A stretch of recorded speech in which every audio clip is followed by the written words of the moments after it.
முருகன் என்றால் அழகன் என்று தமிழ் மொழி கூறும். அழகன் என்று குமரன் என்று மொழி கூறும்.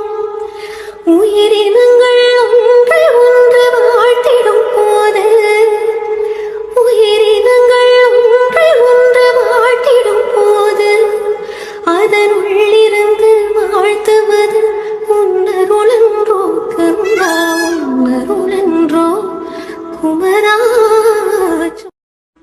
முருகன் என்றால் அழகன் என்று தமிழ் மொழி கூறும்.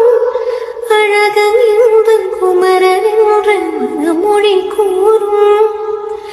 உயிரினங்கள் ஒன்றை ஒன்று வாழ்த்திடும் போது, உயிரினங்கள் ஒன்றை ஒன்று வாழ்த்திடும் போது, அதனுள்ளிருந்து வாழ்த்துவது உன்னருளென்றோ கருணா, உன்னருளென்றோ குமரா. முருகன் என்றால் அழகன் என்று தமிழ் மொழி கூறும். அழகன் என்று குமரன் என்று மொழி கூறும்.